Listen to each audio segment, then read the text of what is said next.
working in your retirement plan.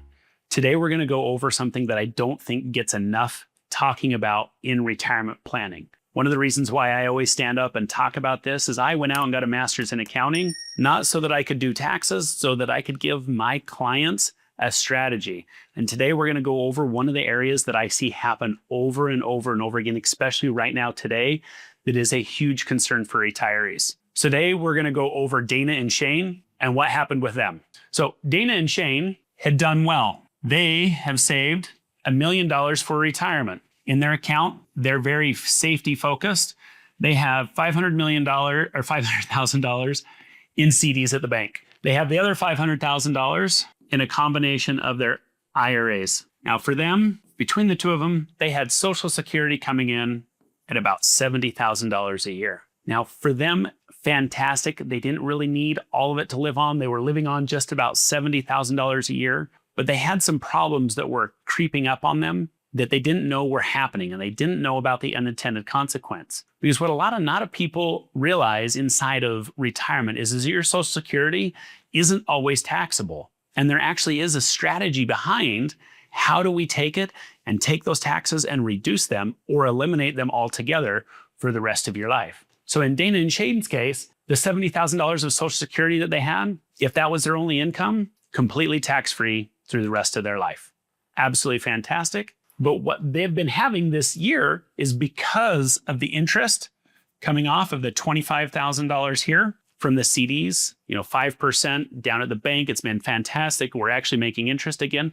But because they held it in what we refer to as the always bucket, where we always have to pay the taxes on it, what this was doing is it was causing $20,000 of their Social Security to now become taxable when it wasn't taxable before. And it didn't need to be taxable. It was causing an undue harm to them. Now, inside of this, we're going to have the same concern later on in life as their IRAs come down and the government makes us take our required minimum distributions. They're going to force them to take the money out whether they need it or not. And that's going to cause concerns in the future about causing unnecessary tax as well. So we're going to go over here to the tax triangle, and we're going to go through the three areas where you can keep your money. We have the always bucket. Things that are always taxable may be things like CDs, money markets, our dividends that we get every single year. We get our 1099-D, we get our 1099-INT, and we have to pay taxes every year. I always like to say that this looks like the recycle logo, that every year we make a little bit, we give it to the government, we make some money, give it to the government, make some money, give it to the government over and over and over again. We're on a hamster wheel that we can never get off when we store our money here. On the later, most people have their money in a 401k, IRA, 403b, 457, and even a TSP. And all of these have never been taxed before, but there comes a point in time later when we're going to have to pay those taxes, whether that's when we start taking it out as retirement income, whether that's under a required minimum distribution, whether we need it or not. And this is what's going to happen to Dana and Shane, that they unintendedly, by saving where they did, are going to have some issues in the future. So with this, the idea is, the strategy is how do we get to the never again? When I talk about never again, I'm talking about a Roth on this side. And when I talk about a Roth, it's not a Roth contribution. So for those of you that are already retired, it's okay. You can still have a Roth, but it needs to be a Roth conversion of where we take money from the later bucket and we move it up to the never again bucket. And when I say never again, folks, based on the current laws, if we take it and we put in $1 and it grows up to be $1 million, we pay no taxes, okay?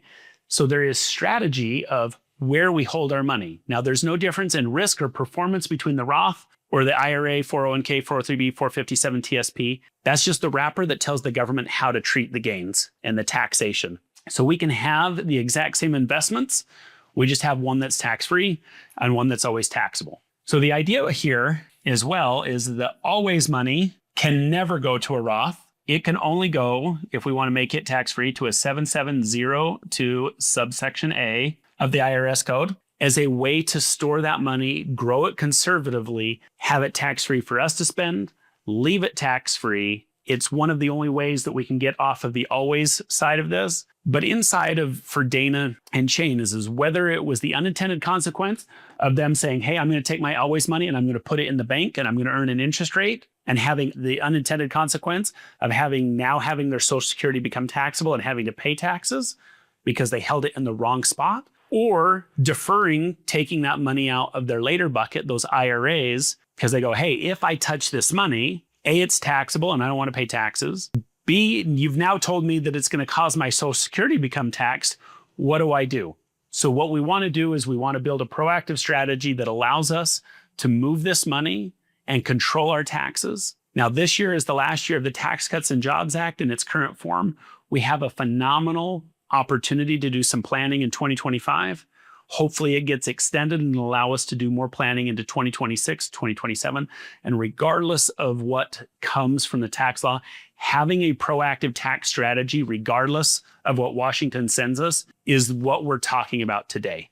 How do we make sure that we're in charge of what we pay the government and that we don't just say, come what may? Typically, when people come into the office and they have saved well for retirement, whether it's $500,000, $1 million, $2 million, $3 million, whatever it may be, we're able to take it and save them a significant amount of money. And that only comes from the fact that we're building a proactive strategy of showing them what is the unintended consequence of holding the money where we do. So by building that strategy and allowing us to put together the tax plan, allows us to have a better success of giving the government less, keeping more for ourselves, and potentially even leaving more behind to our loved ones. And that's what everybody wants, is to make sure that we get the most and the government gets the least, legally, of course. But inside of that, that's what the key to yes is this week, is we're going over how to make sure that our plan doesn't have hidden taxes in it by the unintended consequences of where we held the money. All right. As always, like, subscribe, follow. Thank you so much. We'll see you next week.